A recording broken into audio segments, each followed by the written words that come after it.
ইনকিলাব মঞ্চের মুখপাত্র ওসমান হাদী হত্যার রেশ কাটেনি। এরই মধ্যেই খুলনায় গুলিবিদ্ধ হয়েছেন এনসিপি নেতা মোতালেব শিকদার। তিনি জাতীয় নাগরিক পার্টির খুলনা বিভাগীয় প্রধান ও শ্রমিক শক্তির কেন্দ্রীয় সংগঠক।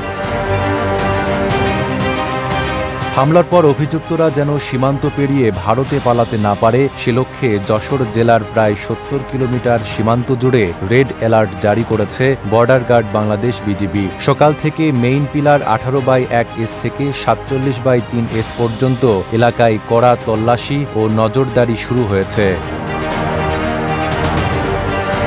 বিজিবি সূত্র জানায়, বেনাপোল আইসিপি সহ আমড়াখালী, সাদীপুর, রঘুনাথপুর, শিকারপুর, কাশীপুর, আন্দুলিয়া সহ সীমান্ত সংলগ্ন গুরুত্বপূর্ণ পয়েন্টগুলোতে অতিরিক্ত সদস্য মোতায়েন করা হয়েছে।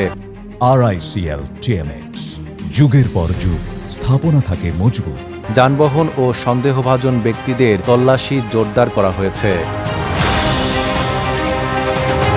যশোর ৪৯ ব্যাটালিয়নের অধিনায়ক জানান, হামলার সঙ্গে জড়িতদের গ্রেপ্তারে সীমান্তে ঝুঁকিপূর্ণ এলাকাগুলো সিলগালা করা হয়েছে এবং টহল ও গোয়েন্দা নজরদারি বাড়ানো হয়েছে। এ ঘটনায় দেশজুড়ে নতুন করে উদ্বেগ দেখা দিয়েছে। পরিস্থিতি মোকাবেলায় বিজিবি সর্বোচ্চ সতর্ক অবস্থানে রয়েছে।